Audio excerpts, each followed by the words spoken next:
नमस्कार दोस्तों, स्वागत है आप सभी का इन खबर यूपी पर।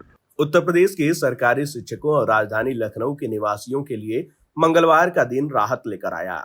एक ओर जहां शिक्षकों के डिजिटल अटेंडेंस पर 2 महीने की रोक लग गई, तो लखनऊ के पंतनगर में बुलडोजर के पहिए थम गए। ये रोक अदालत ने नहीं, योगी सरकार ने खुद लगाई। यानी कि 24 घंटे के अंदर सरकार ने यूपी के लोगों को 2 बड़ी राहत दी। हालांकि ये राहत लोगों को ऐसे ही नहीं मिली, इसके लिए उन्होंने कड़ी मेहनत करी और गुहार लगानी पड़ी। ये लोगों का दबाव ही था जिसकी वजह से सरकार बैकफुट पर आ गई। प्रमुख सचिव बेसिक शिक्षा ने मंगलवार को डिजिटल अटेंडेंस को 2 महीनों के लिए स्थगित कर दिया।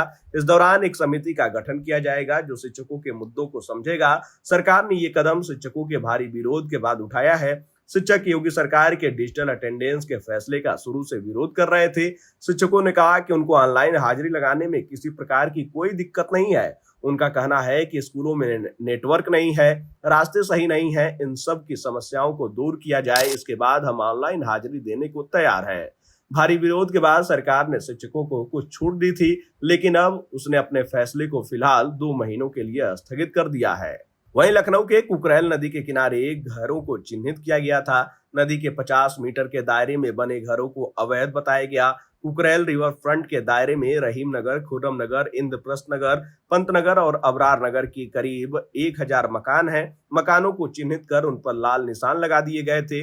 इन मकानों पर बुलडोजर चलाया जाना था। लोगों ने इसका विरोध शुरू कर दिया था। लोगों का कहना था कि हम सब के पास रजिस्ट्री की कॉपी है, बिजली के बिल है, फिर घर कैसे अवैध हो गया। यहाँ पर रहने वाले लोगों का कहना था कि जीवन भर की कमाई से उन्होंने मकान बनाया था, लोन लिया था। मकान टूटने के बाद हम लोग सड़क पर आ जाएंगे। कई निवासियों ने यहाँ तक कहा था कि हमें अपनी बेटी की शादी इसी घर से करनी थी। लोगों की ये गुहार सीएम योगी तक पहुंची, जिसके बाद उन्होंने अधिकारियों के साथ बैठक की। बैठक के बाद निर्देश दिया गया कि पंतनगर, खुर्रम नगर और अबरार नगर में कुकरैल नदी के किनारे घर नहीं तोड़े जाएंगे।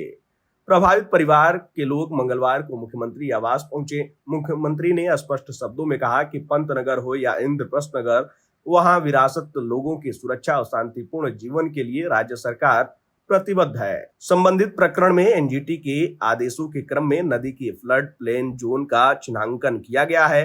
फ्लड प्लेन जोन में निजी भूमि भी सम्मिलित है, लेकिन निजी भूमि को खाली कराने की न तो वर्तमान में कोई आवश्यकता है और न ही कोई प्रस्ताव है। यही नहीं, उन्होंने कहा कि फ्लड प्लेन जोन चिन्हीकरण के दौरान भवन निर्माणों पर लगाए गए संकेतों से आमजन में भय और भ्रम फैला है। इसका कोई औचित्य नहीं था और इसके लिए जवाबदेही तय की जाए। प्रभावित परिवारों से मुख्यमंत्री ने कहा कि रिवर बेड विकसित करने में यदि कोई निजी भूमि पर बना भवन निर्माण आता है जिसका प्रमाणित स्वामित्व किसी निजी व्यक्ति का है, उसे नियमानुसार समुचित मुआवजा देकर ही अधिग्रहित किया जाएगा। मुख्यमंत्री से मिलने के बाद प्रसन्नचित्त परिवारों ने मुख्यमंत्री के प्रति आभार जताया और योगी है तो यकीन है कि भी नारे लगाए।